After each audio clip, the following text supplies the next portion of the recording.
Welcome to Bilingual Book Buddies podcast and webcast. Bilingual Book Buddies is dedicated to promoting bilingual books for children and sharing insights from authors, illustrators, editors, agents, and anyone involved in bringing these stories to life. Hello, everybody. My name is Silvia Lopez, and we are the Bilingual Book Buddies group consisting of Alicia Salazar, Claudia Sloan, and myself. I am an author of children's books. I have about 14 books published. We are, many of my books are bilingual, and this is an effort to highlight authors, illustrators, editors, bookstore owners, anybody who is interested in promoting bilingual books for children. And so today we are very pleased that we have a very special guest. I'm gonna let Claudia introduce her, and then here is Alicia Salazar. Okay, hi. I'm Alicia Salazar. I'm the author of the Camila the Star series and an upcoming book called Cascarones, an Easter Surprise. And I am coming in from Texas. Hi, everybody. I am Claudia Sloan. I am an author and illustrator of children's books. My newest book is called We Are the Valley, Somos el Valle, and it's available already.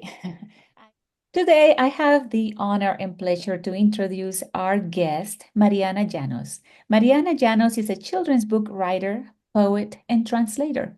She was born in Peru, and she is the author of several books, including the 2024 Puro Belpré Honor book, Benita y las criaturas nocturnas, Benita and the Night Creatures, and the 2022 Oklahoma Book Award winner, Run Little Chaski, Corre Pequeño Chaski. Other titles of her include Lucas Bridge, El Puente de Luca, Eunice and Kate, Kutu, the Tiny Inca Princess, and she is also an author of an audio story called Coritica and the Three Alpacas, which was featured in Tiny Tales by Pampers podcast produced by Sony Music Entertainment, among others. In 2017, Mariana received the Oklahoma Human Rights Award for her work visiting schools in different countries around the world through virtual technology. That same year, she was selected as the Best Latino Artist by the Hispanic Arts Council of Oklahoma. Additionally, Mariana is a co-founder of Latinx Pitch, which is a virtual event that boosts the representation of Latino creatives in the children's publishing industry. She's also the co-chair of the Latino Committee for the Firehouse Art Center in Norman, Oklahoma. Without further ado, welcome, Mariana. Hi, well, thank you very much for that introduction. But I appreciate you and thank you for having me here. You are most welcome. Well, we can't wait to start, so we're going to get started. Can you walk us through your journey to becoming an author of bilingual children's books? Well, yes, my journey as an author started in 2013 when I published my first book titled Tristan Wolf. Now, I published it in English, and a few months later, I released the title in Spanish. And this was a self-published book. But I've been a writer since I was a young kid. So I'm a child writer, and it's always been there with me, the writing, different things, short stories, plays, poems, or anything that I could write. But I decided to go the self-publishing route at the beginning because it made sense for me as an immigrant in Oklahoma. And I didn't know I didn't know how the industry worked. It was daunting, honestly, to find all of the information online and so many people to tell you to do this or that. Also, when I was researching to find out which way to go when to publish my stories, I was always a little bit scared of the querying process. You know, sending cover letters or query letters to agents and editors. That was, with English being my second language, that was very daunting because I was always afraid I'm gonna make a grammar mistake and they're gonna say, oh, she's a fraud. So there were so many things that were on my mind. So at that moment, it made sense to self-publish. So I self-published my first books And then at some point when my books started gaining some recognition, I realized that I wanted a little bit more, and that self-publishing was going to get me only to a certain point.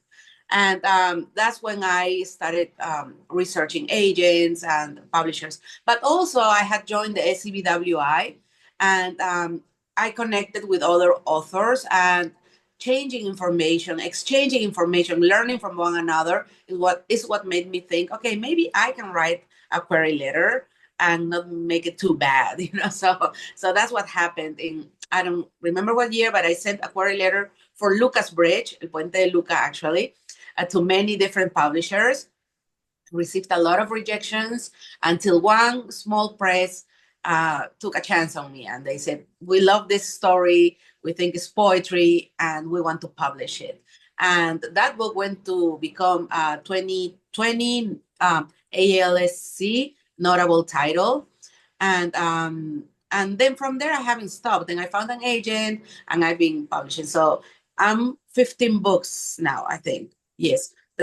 So and I love the journey. It's hard. It's, you know, some months I think, okay, why am I still doing this? but I love it, especially when I visit schools and I talk to children and I see how they receive my work. Then I'm like, okay, this is why I'm here. So yes. You are so brave going at the publishing industry on your own so many years ago when there was so little out there available. So kudos to you, and congratulations with all your successes. But my next question then is, are there any, or which one of those were inspired by dear to your heart or special personal stories, unique experiences, to get those books written? Well, you know, I think that all of my books have a little piece of me. In each of my book, there's some part of my multiple personalities, you know, my journey, right? Some parts of my journey. For example, in Lucas Bridge, El Puente de Luca, even though it's a immigration story and a story about deportation. And at that moment when I wrote it, I was thinking a lot about my fears because I was going through the to get my green card at that moment. So, you know, there was a lot of fear too, you know, so I was thinking, okay, I wonder how these families feel. And also it was the political moment. But I didn't make it about me. It was about a boy who's from Mexico, but I am an immigrant. So there's always little pieces of me. In Run Little Chaski, obviously, it is a book set in the Inca Empire 600 years ago. But I am Peruvian. So that part, and I love animals. So that's very prevalent in the story too. So there's always little pieces of me. I have one book that is called The Staircase on Pine Street. That's one that I self-published. And it is about grandfather and his granddaughter, and he has Alzheimer's disease. So it's the little girl kind of dealing with the grandfather. And that is loosely based on my grandmother and how she forgot things when she was older and all of that. So I like to say that I honor always a little bit of my heritage, of my family, of my journey in each one of my books, but in a different way. Thank you.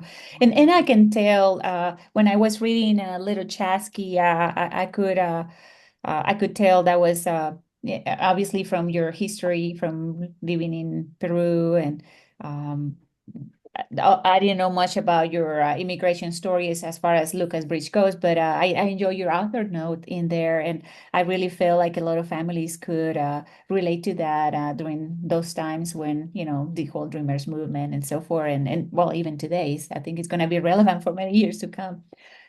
So yes, sadly, yes, right. So it's a reality that still sticks with Latinos, and I just wanted to present a different point of view. I didn't want to make it political, you know, because I just tell stories, honestly, you know, so that's just what I say, but you cannot ignore what goes around you either. So I wanted to present this different point of view, and also with an ending that is, I don't know if you noticed, but it is very Latin American. It's pretty much an open ending to the story. And we here in the United States, we're used to making the stories kind of going full circle, and they have to end a certain way. And in Latin America, our stories are a little bit more open-ended. So I use that type of ending in Lucas Bridge because I couldn't make up a story where they were gonna get green cards magically from a hat, right? So that doesn't happen. So so I wanted to make it a little bit realistic, but also to incorporate hope, because as long as we're together, as long as we have family, as long as there's hope, we're gonna be okay. So that was a little bit of my message and my mindset at the time. And now that book, yes, go ahead. I was going to say thank you for the explanation, because I noticed that the ending, that you didn't do that in the ending, and I like that. I like that you didn't, because it does keep things real, especially on such a sensitive subject. Yes, that was I debated it actually a lot, like, how do I end this story? But do I tell people that, oh yeah, it's just as easy as to go and get a green card from the mailbox? No, it's not like that. It's a whole process, and many families are broken in the process too. Yeah, that's something. It took a little bit of courage of me to do it that way, and it's a story that is very dear to my heart because I sympathize a lot with immigrant stories. Of course, you and me both. But now going a little bit more through your journey, I mean, I'm fascinated with the variety of publishing projects that you've been involved with. And I mean, you've gone from, lyrics, poetry, illustrated books, audiobooks, of course, all the picture books. But I also noticed that your most recent one is a chapter book. It's actually a chapter book series, the Vampirita. And I mean, kudos to you. That's really exciting. So tell us a little bit about that process, because as well, I don't know who all will be listening to this podcast, but it's very different to write picture books and very different to write any of these different publishing projects that you've had. And of course, getting into the chapter book, especially with a series, is not an easy task. So tell us a little bit about that. Sure, yes.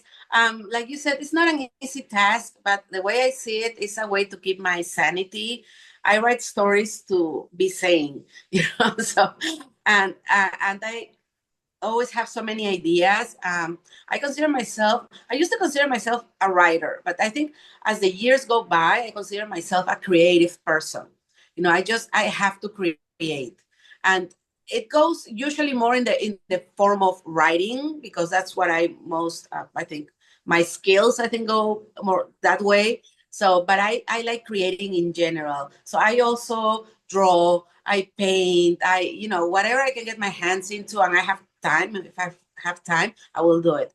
And but yes, changing genres. When you write children's books, it's also challenging. But I love a good challenge. So that's something that I like. I also write poetry for adults, and actually, my next book, it's a poetry book for adults, and it's a small project that I'm self-publishing actually, and that's gonna come up in a couple of weeks, but a couple of months actually. But yes, but back to Vampirita and the chapter book.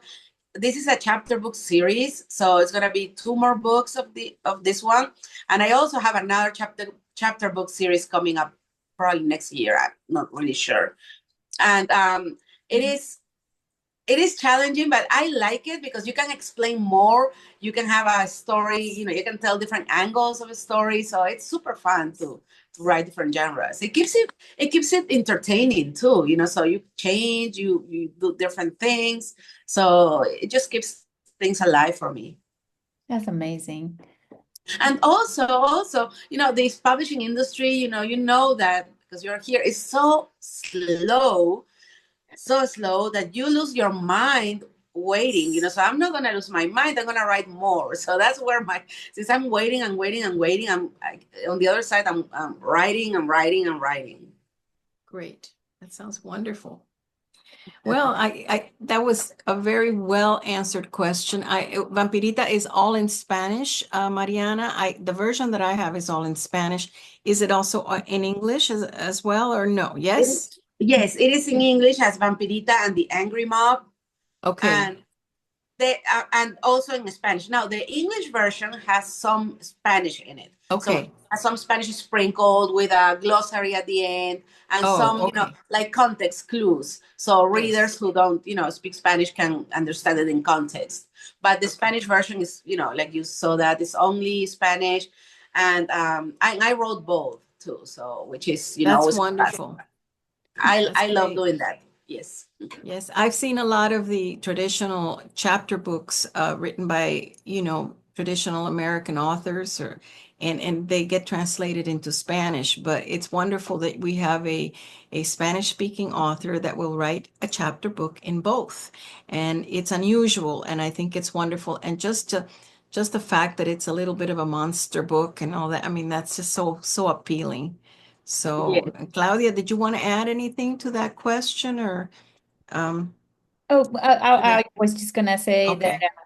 that she must, well, how did your agent take it when you said, "Oh, now I'm gonna go into this other type of books," or that's never an issue, or that's I think she's gotten used to it, so she doesn't fight me. No, no, she's like okay, and I mean it makes sense for us because the agents can only pitch to one editor of one genre at the time. So, but Yes. they can do at the same house they can do different genres. So she can have a picture book of mine and a middle grade of mine too, at the same time. So it makes Yes. sense that they want to do that.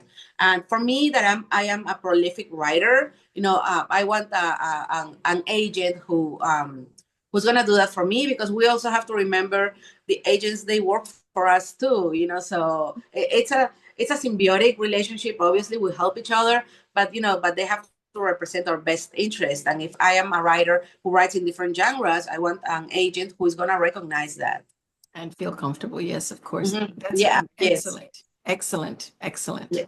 I think Okay. sometimes we forget to advocate for ourselves in this job, and because we just want an agent and we just want to get published but honestly, it's your work, it's your life. And I think it's important to say, well, this is what I want in an agent. And if it doesn't work with the one that I have, it's fine. We can be friends, but I'm going to Yes. advocate for my work. Yes. that Yes. totally makes sense. Yes. When I first began, that was one of the things at an SABWI conference that was said, remember that the agent works for you, not the other way around. And I thought, oh, well, I just want an agent, but it's true. It is true. And I think as you gain a little bit more confidence because you do get published and then, you have an agent that works well with you and you communicate well, then that's a big plus. That is a big plus. But you're right. You have to stand up for what you believe and what you think your work requires and merits. So that's a great answer, Mariana. Wonderful. I have another question. Okay. I'm next with the next question. I noticed that you are also a translator. So tell us about your journey becoming a translator in the publishing world, and what advice would you give to aspiring translators? Well, my journey has been a little bit of serendipity, as a translator, like with everything, really, I'm like, oh, here's this opportunity, so I'll just jump on it.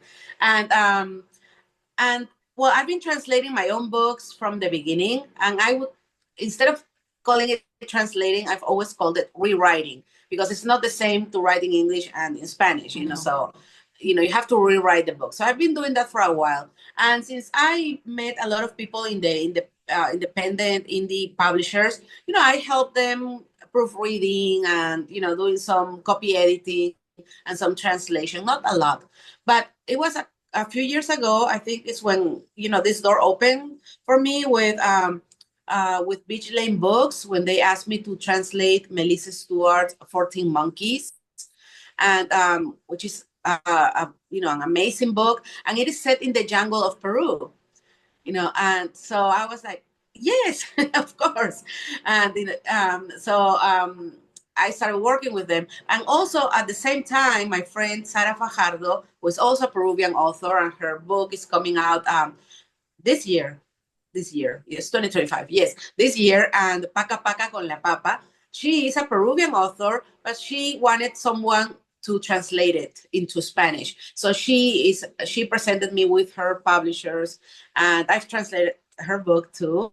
So that was an amazing opportunity that also opened a lot of doors for me. So in this industry, it's a lot of, people helping each other, knowing what are your strengths. She knew what my strengths were, so she was confident that I was going to take care of her book very well.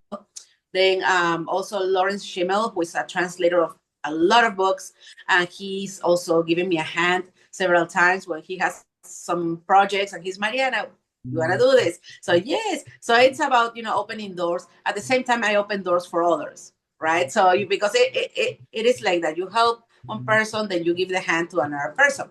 And so it's been quite, like, that's why I say it was serendipity, I guess. I wasn't thinking to become a translator, but I noticed that I enjoy it. So far, I think I translated 5 books for Darcy Pattison. I translated 4 for Beach Lane, then this one for Sara Fajardo, Roaring Brooks Press, and one for MIT. It's a graphic novel called Conectados, Power On in English. It's a middle grade graphic novel. It's really, really cool, and I think it's coming out this year.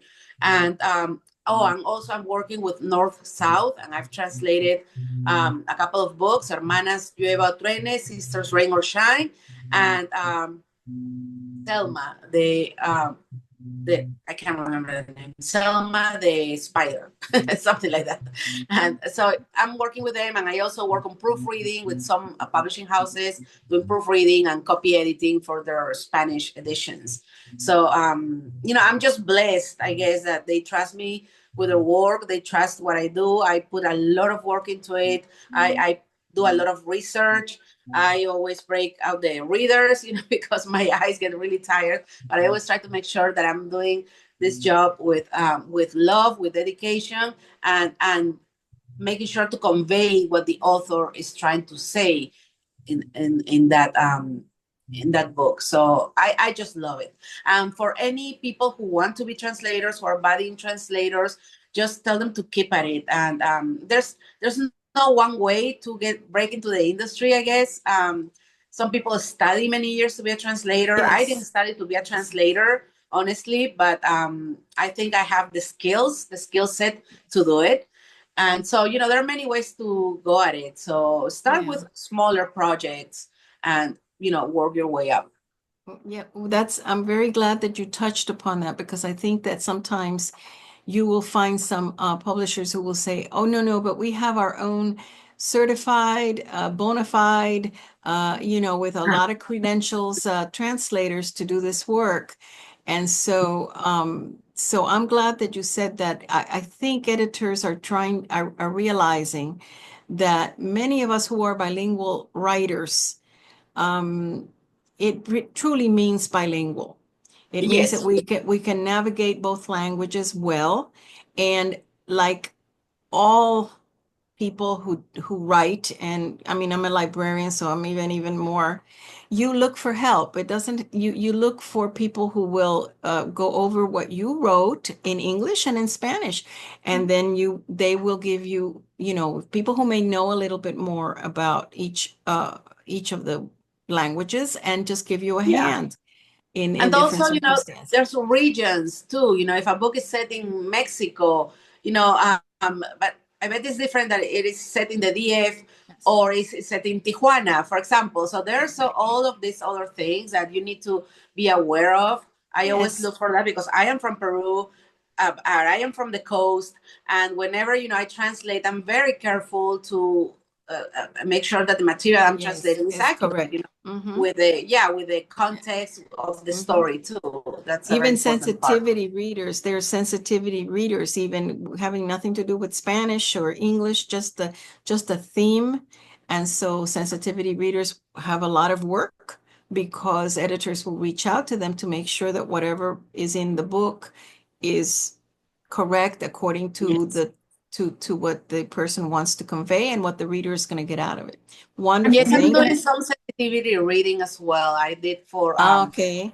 for the Llamas Here, Llamas There. I'm horrible with names. By Carrie Tillotson. I did sensitivity reading for her.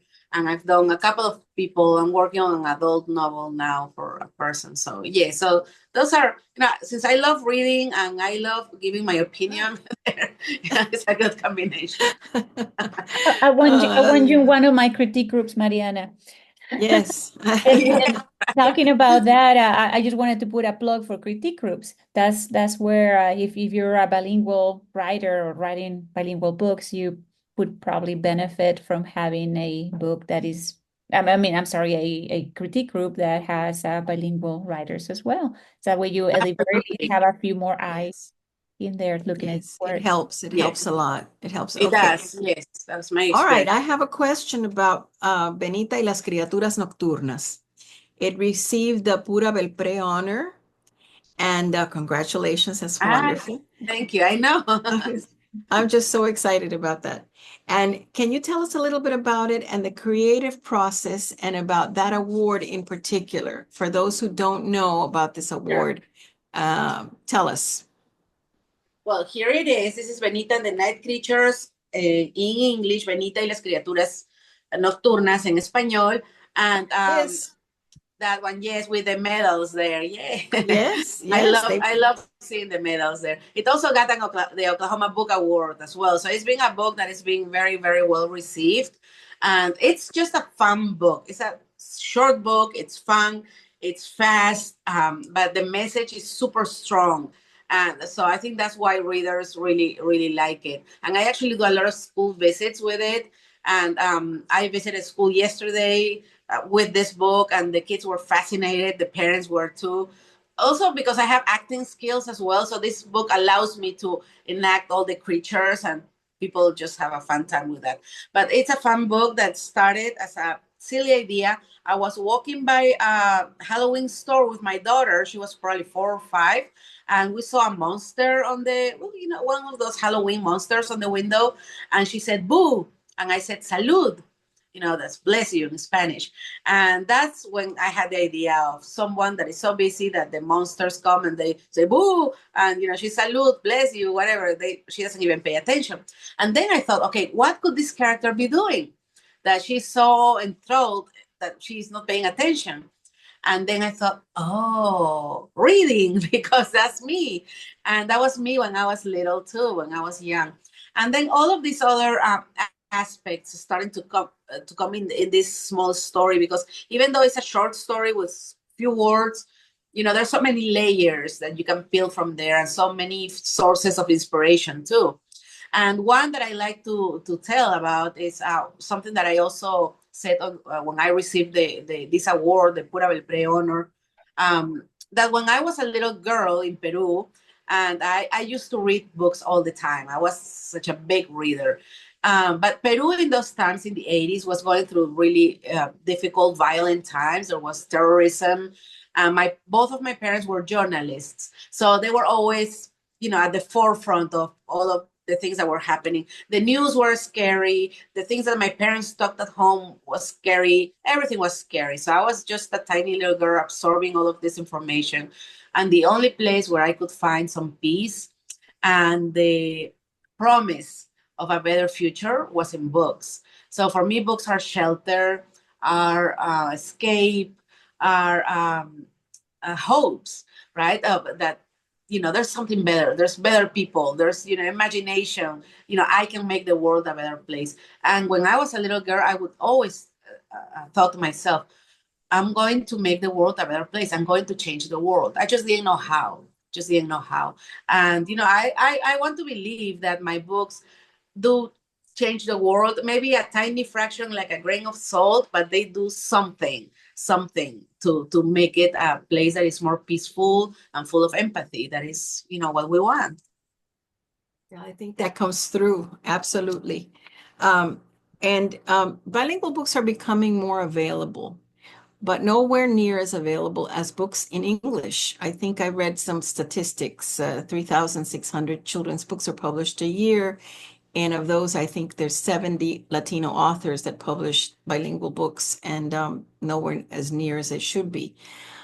What do you think still needs to change in publishing to better support bilingual and bicultural stories? Sure. I think the publishers, editors need to open up a little bit more to stories that are from other places that present different characters, things that I haven't seen, because they still, I mean, publishing is a business. We all know that. So it's still like, how do I sell this? Right. So that there's still that mentality that, I mean, it's fine, but that's the job of the marketing department to find the way of sell the book. For example, with Run Little Chaski, I had everybody who would read it would tell me, Mariana, this is an awesome story. It's so different, set in the Inca Empire. There are no other books about the Inca for children like this. You have a winner. But when we went on submission, that wasn't the case. I encountered a lot of okay, well, I can't relate. I mean, of course you can relate. You didn't live 600 years ago, and you're learning something new. So there was a lot of that, and it was very shocking because we really thought, me and my agent, when we thought that the book would fly. And we, were lucky to find this publisher who, all bids for multicultural books, and saw the actual, treasure of the story, that it was about history, and it was the possibility of talking about indigenous languages, indigenous cultures, and all of those things. But also on the other side, I think it's people who buy books that we still need to educate a little bit. For example, in my case, I've been at festivals with some of my bilingual books, and I've had children go to the book to pick it up, and the parents tell them, no, that's bilingual. Oh. Right? So exactly. So I'm like, facepalm, right? Because yes, if you read either one of the languages, then you're fine. You can read it. You don't need to read both languages. And I think that's where the monolingual mentality of us as a country come into play. Right? They just want the books in the one language. And if the book has two languages, some people feel like, oh, but I don't speak Spanish. Like, okay, but you speak English. Just read the English part, right? So, or the other way around, right? So, well, I don't speak English. Okay, but you do speak Spanish. So just read the Spanish part, So that's something that I think we need to learn how to sell these books that way. Like if you can read either one of the languages on the book, then you are okay reading the book. And so I think that's the main factor why publishers don't bet their money publishing more bilingual books. In my case, for example, most of my books are in Spanish and in English, not necessarily in the same version. So I have versions in English and version in Spanish. And then later, they make a bilingual version. Like, for example, Benita and the Night Creatures now is has a bilingual version too. And so does Run Little Chaski. Lucas Bridge is bilingual. But Vampirita, for example, is just, there are two versions, English and Spanish version. And I do understand in the case of a chapter book, because, it would get too wordy, or, it would be too thick, and children are kind of like, they don't want to see a book that is this big.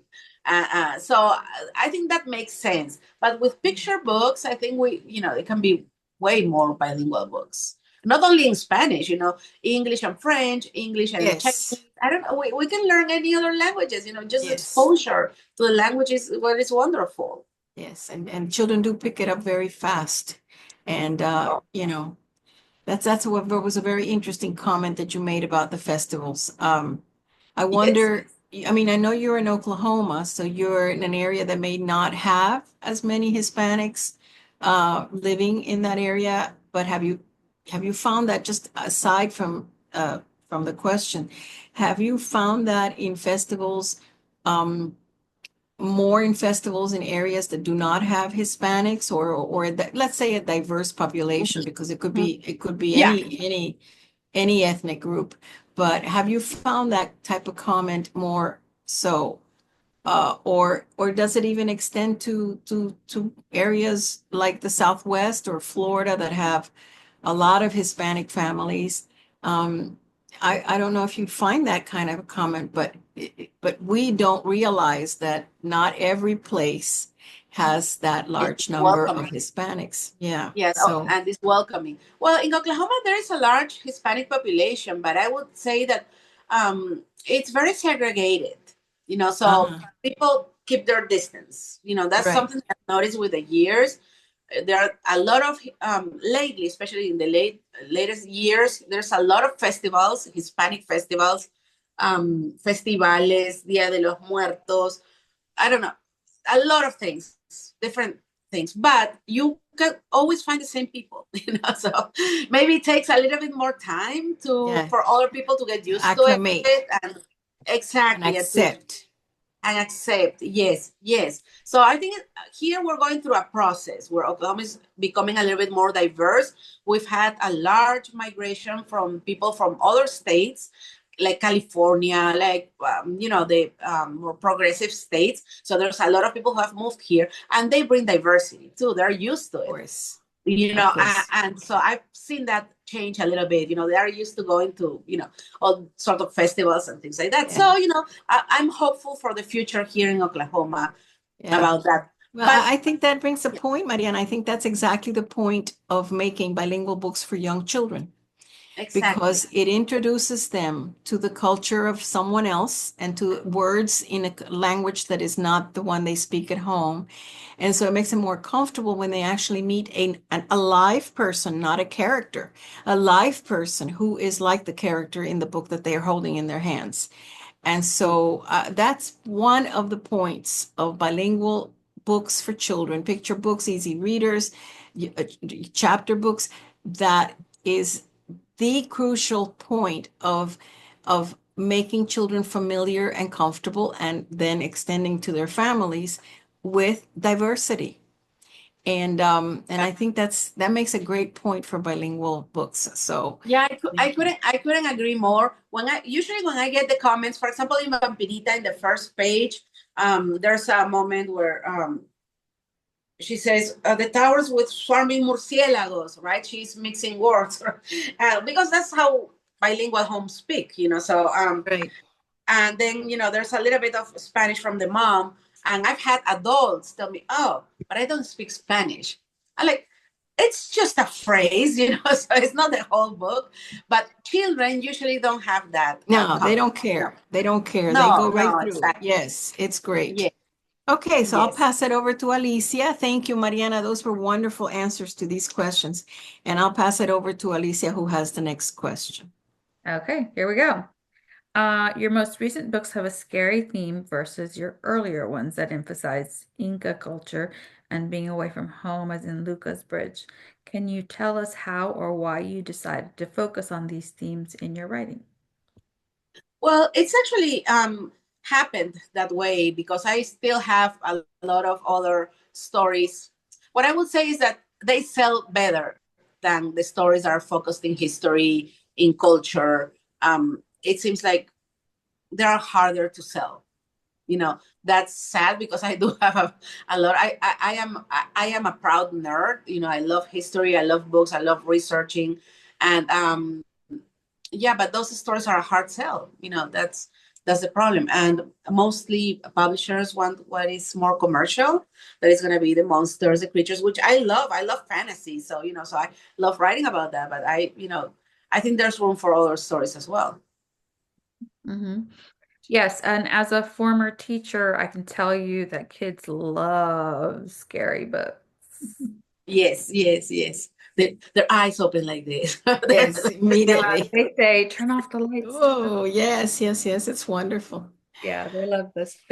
Those are definitely marketable books. Yes, exactly. I think it's a little bit of the market, but I Yeah. think, opening up a little bit more to other parts, other stories. That's why I tried to combine, these Peruvian characters and themes on my books. So it gives me, when I visit schools, it gives me an opportunity to talk about other things as well, because the characters in Benita and the night creatures, they're rooted in Peruvian folklore. So, the book is not about Peruvian creatures, but the book has these Peruvian creatures, so I can talk about that, or they can just spark the imagination of children or the curiosity, and they can go and research more about these characters. Right. And I think that's why we're here, like to have to open a new world for kids and for parents that they wouldn't have necessarily thought of before. So thank you for coming. And next question. Yes. How do you hope your work will impact young readers? Well, I hope it impacts them the way books impacted me when I was young, right? Being shelter, being a companion, bringing hope to me. So that's my hope for them, for the readers, and but also maybe some budding writers. They'll see. I remember when I was very young in Peru, reading some stories by Alma Florada, actually, and I don't know how those stories came to my hands, but I remember her name clearly because it sounds like music, right? So, and I remember just running my finger through her name because Alma Flor Ada, and it sounded just beautiful. And thinking that one day maybe my name would be in a cover of a book too. So I think that's the impact that a well-told children's story can have. Okay. And you received the Campo Ada award.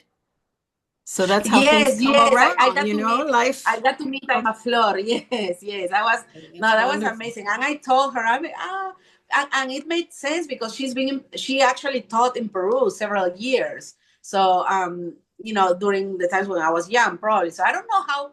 I think some of her stories were in a textbook, and those were my favorite. So I would always run to those stories. So it was really wow when I met her in person. She's just wonderful.